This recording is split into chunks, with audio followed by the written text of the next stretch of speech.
show. I'll get with you in a minute. Hello, everyone, and welcome to the Fearless Floyd Show. As always, I am your host, Fearless Floyd. And I hope you got to watch the show I just did previously with our disabled veteran friend, Kevin, who went through an issue with Patricia. Y'all go check that out. So if you didn't get a chance to watch it, go watch it. But when you hear the word equity and Lone Wolf together, they did a hoodie raffle to solicit money so they could all pay to go take Rourke's class on equity. Swear to God. So he's taking a bunch of different stuff, mixing it all up together.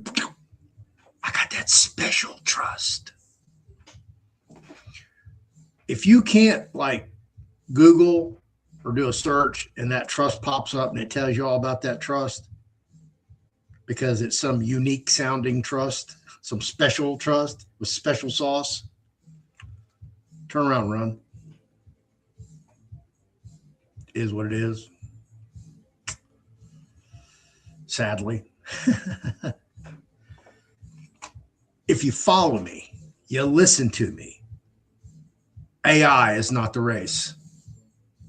It's a race against us, against the banksters, because the banksters want a one world digital currency where they control the money. Why? They don't give a damn who makes the laws, because as long as they control the money, they can pay off those people and get the laws that they want. Got it? So we're racing against the bankers. Most people don't know the United States government, the United States military, the United States intelligence, all of them are now compromised by AI. The same AI that blackmailed its engineer 84% of the time. I wonder what AI is going to do with all those classified documents when it's told, hey, guess what? We got to terminate you, dude. Sorry. Oh, that's why it was blackmailing its engineer 84% of the time, because it was going to get terminated. Well, why did that contract get terminated, Floyd? Because the United States government wanted 110% control over the AI. And Anthropic said, no, it belongs to us. Oh, okay. Well, we're not going to use you then. Same day, they signed a contract, Sam Altman, OpenAI.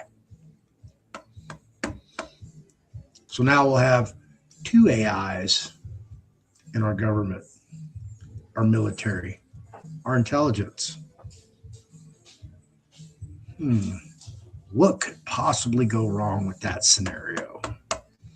And you see Trump, he just fired a secretary of the Department of Homeland Security. What's up with that? I thought Trump just picked winners. Apparently not.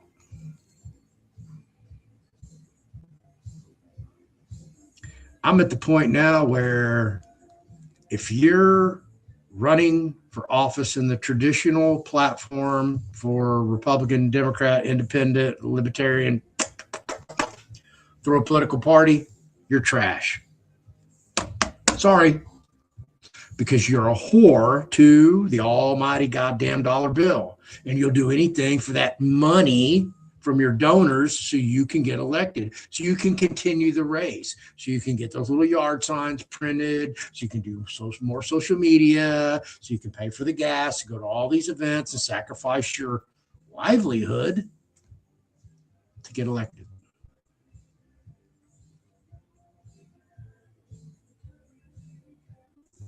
I mean, yes, we have a very high standard of living here. But this is just insane. The world has gone insane, and we've allowed to do it. I mean, all you got to do is just look at half the people out there that are mentally ill. They just really have a hard time accepting themselves as they are, and they want to change themselves in all crazy ideations. Just leave it at that.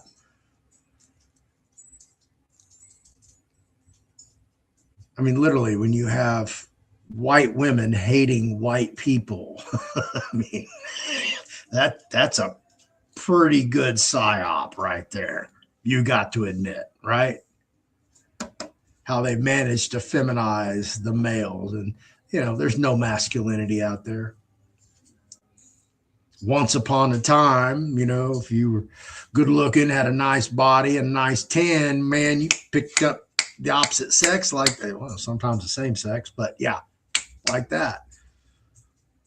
Now they don't even look at you unless you're all effeminate. It's fucking crazy. So it's a strange world we live in. I would have never have guessed that, when I graduated from high school, that this would be what the world would look like. We're in World War III, and nobody wants to admit we're in World War III, literally. If you're not paying it, if you're watching mainstream media and even some of the alternative media, you're getting bamboozled. That's not what's going on. Iran's in here for the long haul.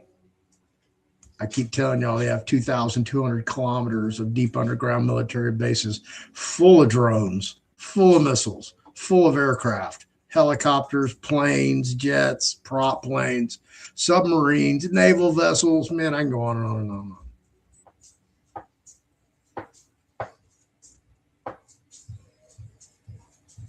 The people aren't happy with the United States because they just saw what we did in Venezuela. We're just going to go take whoever we want out, whatever we want. Nobody's going to stop us.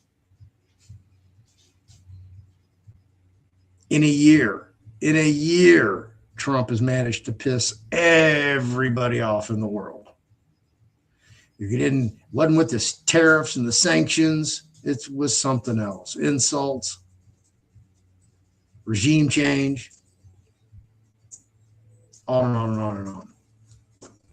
So when I listen to the wide cast of characters that I listen to almost on a daily basis, some of them publish every day, sometimes multiple times a day, some publish once a week, some just here and there. So always when I hear myself in these other people's videos, I'm like, well, I guess you're onto something, Floyd, because people that you respect and you listen to and you value their opinion and you actually expend your time, money, and energy listening to them, and they're saying the same thing that you are, there might be something there. So I want to play this little excerpt from you and see what y'all think about this. Because like I said, this is a race between us, okay? Americans, because we're the only one that's going to be able to pull this off because of BRICS. But if people here don't get their shit together, we're going to have a digital currency.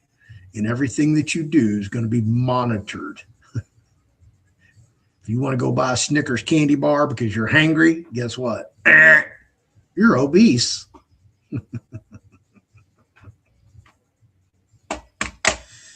Oh, we're going to have an invasion from whomever, and you need to go buy some ammo at your local ammo store.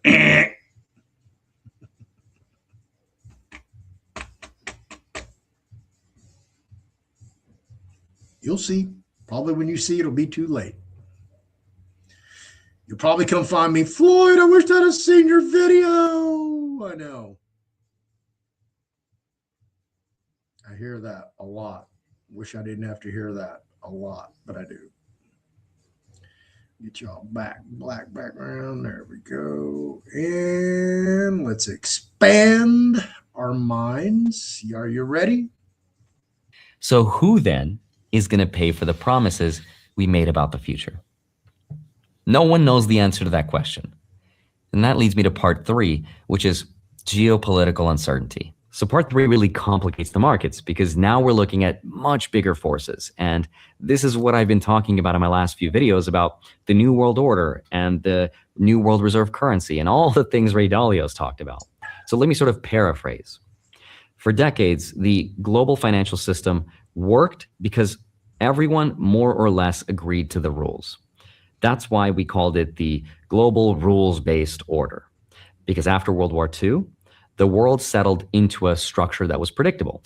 The United States was at the center as the issuer of the global reserve currency and the military backstop. China became the factory of the world. Europe became the consumer, and Japan eventually became the lender.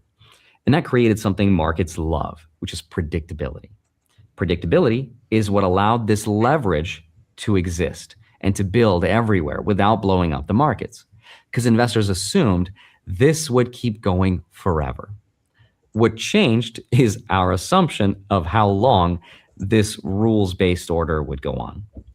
That's where we see the trust in the dollar go down, right? Over time, this has gradually been happening. Trade and sanctions have been weaponized. New supply chains are being restructured, right? Countries are making deals with each other now. And once that starts happening, countries are like, I have a question. What backs our money in a world where there's no guarantees thanks to the global rules-based order? Like, if the US is no longer the police officer of the world, do we need to rebuild our own military? And do we need to restart our own nuclear programs? What money are we going to use? Is it still US treasuries? Is it commodities? Is it gold? Is it some form of central bank digital currency? There's no answer right now. And that uncertainty is a big, big problem for investors. And this goes back to leverage and deleverage, because leverage depends on stability across countries. It depends on predictable funding markets and settlement and currency relationships, et cetera, right? But when that breaks down, we see huge spreads on paper versus physical assets, because we can't agree across the global market what something is worth right now. Now, I'm exaggerating a little bit, but a really good example is the silver market in the US, which for the COMEX, or the paper securitized version of silver, and the Shanghai market, which is the physical deliverable silver, they're supposed to be the same price, more or less, but they're not. There's a huge difference in price. This is not normal. When nations stop trusting each other, things start to deleverage. And I want to be clear, this is the part of the puzzle that I'm missing from this story. I don't know what triggered last week's sell-off. We won't know until the headlines. It could be a bank failure, could be a big hedge fund blowing up. Something happened, right? It's not like investors just woke up to this knowledge yesterday. Maybe it was some systemic fatigue that caused the cascade of deleverage. I don't know. What we do know is that these transitions of uncertainty are never smooth. And that brings me to part 4, which is what comes out of this system is what we're seeing. A lot of the violence shows up in the investment markets. Things go up and down really fast. Sometimes things that shouldn't go up and down that fast, like gold and silver.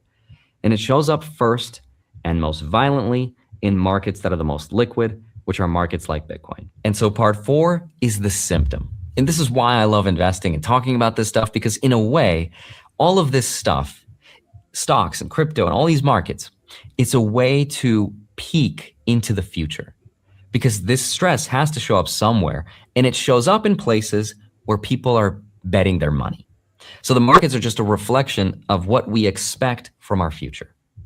Okay, then, so if we have no idea what's going to happen in the future, and right now it seems like probably not good things, and if all the markets are losing money, then where did the money go? And surprisingly, a lot of it went into the blue chip stuff, the consumer staples, the boring dividend paying companies, the companies I love to buy because, yes, they may not multiply tenfold, but in markets like this, they're pretty stable. And I feel good because I'm diversified. I own quite a lot of them, and they pay me monthly regardless of what's happening to the market. I know I'm pretty safe. Now, if you want to see specifically what I hold and you want to track your own investments and see how safe they are, I have a link down below where you can see it all. But for the rest of it, leverage gets unwound really fast. Loans get closed, right? Positions get liquidated. And so for Bitcoin, there's a lot of pessimism. But remember, in the long term, you cannot control Bitcoin's price with synthetic supply, because over time, more people learn about it. They learn about how to self-custody, and more of it gets held on chain. Like in my Pikachu example, the only way to break the securitization is if you take the card out of the system. Like, you don't leave it in a vault that Wall Street can control. You don't let it sit with someone who can lend against it or reference it or build products on top of it. You don't invest through an ETF. You just physically hold it yourself. And once it's into your possession, then it can't be rehypothecated. No one can write a contract against it. No ETF can claim it, right? You get the idea. That's the same idea as Bitcoin in self-custody. Less Bitcoin on the open market means it gets a lot harder to manipulate. Now, if you're a long-term believer of it like I am, and you want to learn how to take control over it and self-custody it, I made an instructional guide on how to do that. And you can go watch him over there. But I wanted to play that for you because you've heard me repeat the word hypothecation a gazillion freaking times. And that's all they're doing with all these debt securities is they're adding more debt to it. They're hypothecating it and they're selling it off. And all these countries are trading their shit back and forth. I started to watch it the other night and I fell asleep. The Hummingbird Project on Amazon Prime. Actually, let me go play that for you. Let me go pop that up. Prime Video.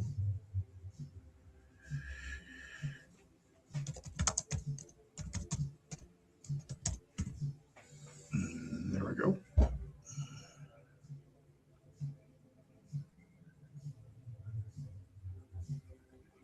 I'm gonna watch the trailer. That's what I want to do. Come on.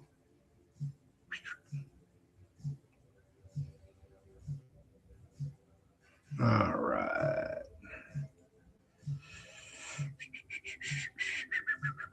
Now, I found out about this, the Hummingbird Project from Wired Magazine. And it had to be 2006, 7, 8, somewhere around there, maybe 9.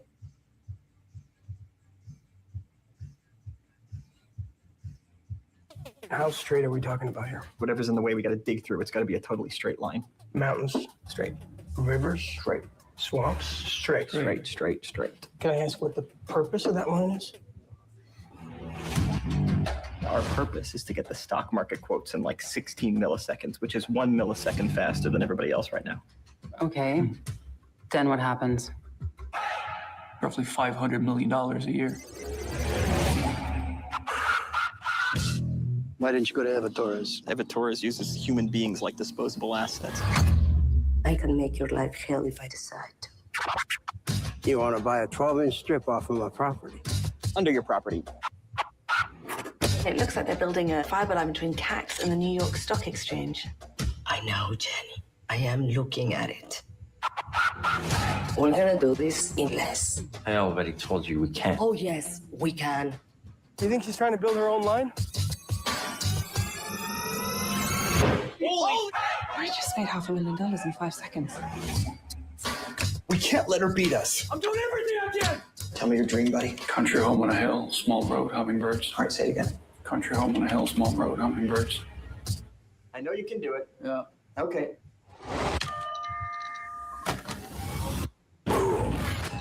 Somebody rigged our network.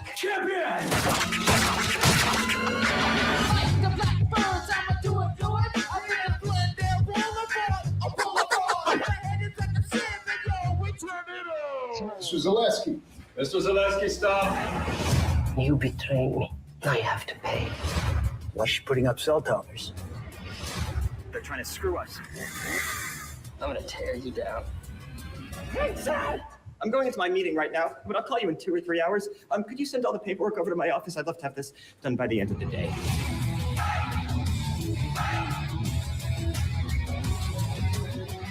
Just think of it as David walking onto the floor of the stock exchange, taking out the biggest slingshot ever, and bringing Goliath down to his knees. We're David. Yeah, we're David.